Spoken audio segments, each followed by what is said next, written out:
जाने का प्रोविजन उसको कैंसिल करेंगे। इसलिए हमें कांग्रेस से सावधान रहने की जरूरत है। और दूसरा लोगों ने आतंकवाद का जो पूछा ना, एक बताए गुप्ता जी, गलती बताएं कहाँ होती है?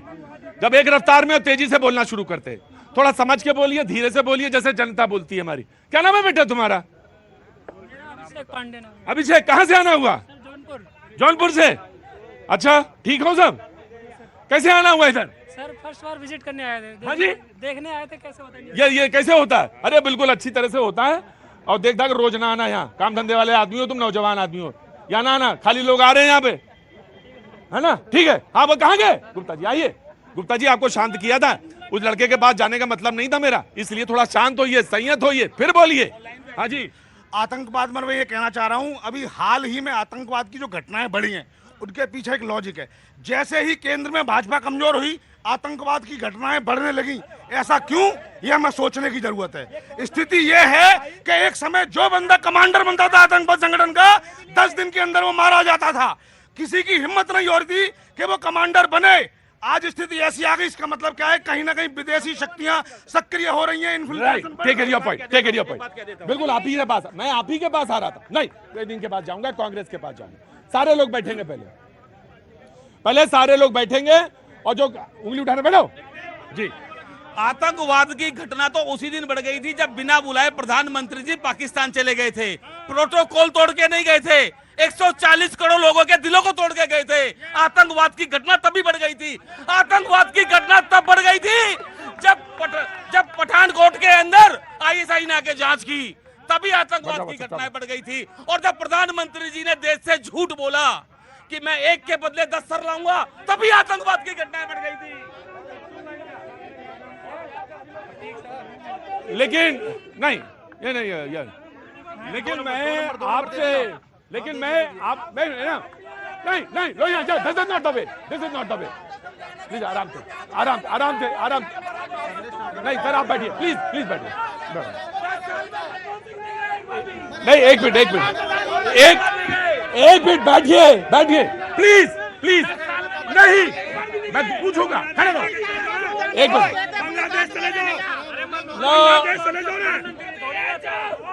आराम से, कूल डाउन, रिलैक्स नहीं। लेकिन सर मुझे पूछने दीजिए, भाई क्या कर रहे हो?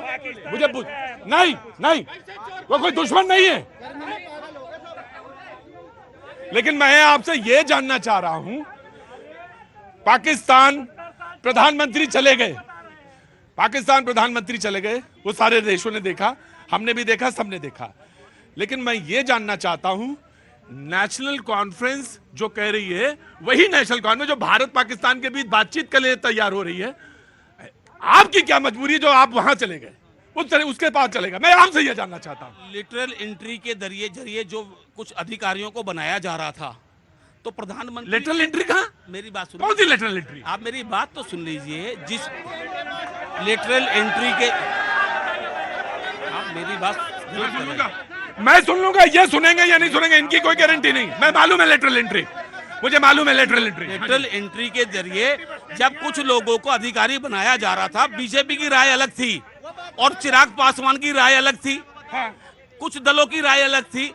उस फैसले को मोदी जी ने वापस लिया। तो आप वापस ले रहे हैं नेशनल कॉन्फ्रेंस से? तो आप वापस लेंगे? मेरी बात सुन लीजिए ना, या तो आप ही बोल लीजिए, हमें बुलवा लीजिए। नहीं, आप ही को बुलवाएंगे। तो आप ही अपने नाम के साथ प्रवक्ता कांग्रेस लगा लीजिए। हम क्यों लगाएंगे? जिस प्रकार से हम पहले कह रहे हैं, हम कश्मीर के हक की बात करेंगे, ना कि किसी दल के हक की बात करेंगे।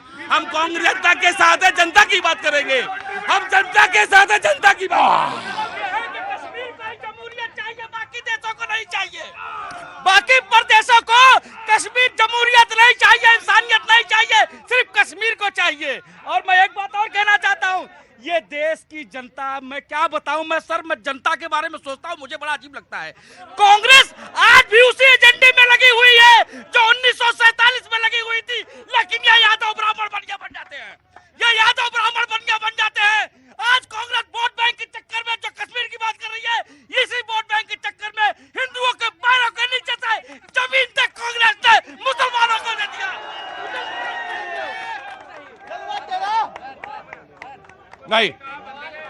नहीं, एक मिनट, ठीक है, आपको लग रहा है, ठीक है, बात एक मिनट, बहुत संयत होके बात, बहुत संयम होके।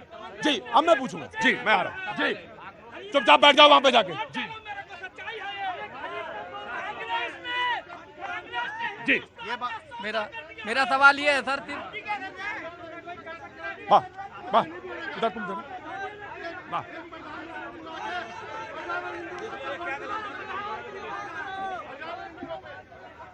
मेरा सवाल ये है सर, आम आदमी पार्टी और कांग्रेस से साफ साफ मैं इतना चाहता एक minute, hold on, hold on, मैंने जो कहा वो करो।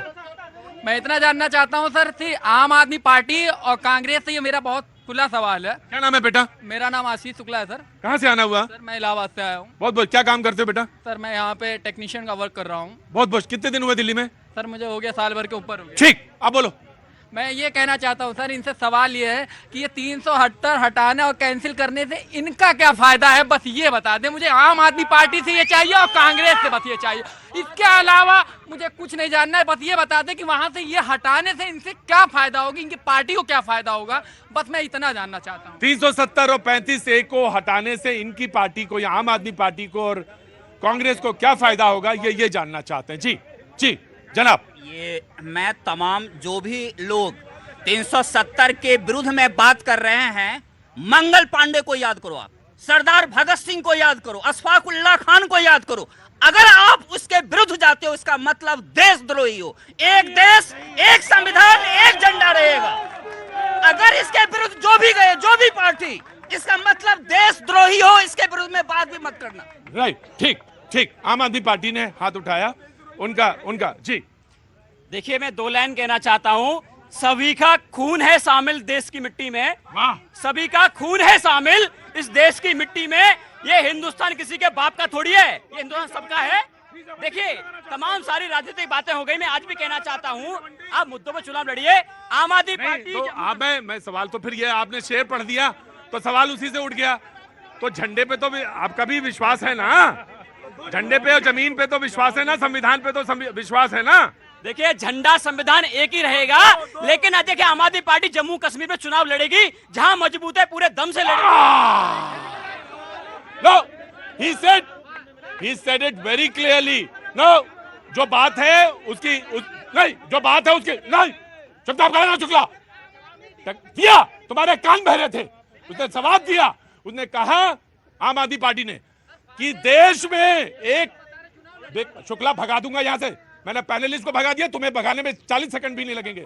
उसने कहा कि देश में एक ही झंडा रहेगा, आम आदमी पार्टी ने कहा, और एक ही संविधान रहेगा। And he said it very clearly.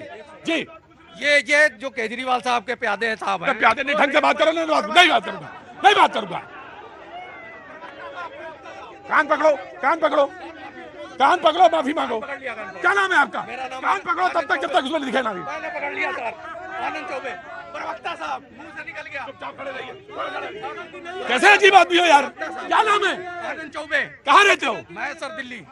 तो तुम्हें ढंग से बात करना नहीं आता? सर मैं जो अपनी बात वापस लेता हूँ। प्रवक्ता साहब हैं, ये बताएं हरियाणा। पवन जी नाम है उनका। पवन जी नाम है। हाँ। पवन जी ये बताओ, और कांग्रेस के प्रवक्ता साहब बताओ कि आप दोनों हरियाणा में अलग अलग क्यों लड़ रहे हो? भाई दिल्ली में तो गलबैया थी, जनता एक दूसरे से मिलती रहती है, पूछते रहते हैं हम कि भैया तुम यहाँ तो एक साथ लड़े, वहां पे कहाँ अलग हो गए? वहां भी मिलकर लड़ लो एक साथ, तो दिखाओ ना एकता इंडिया गठबंधन का। कहाँ गया?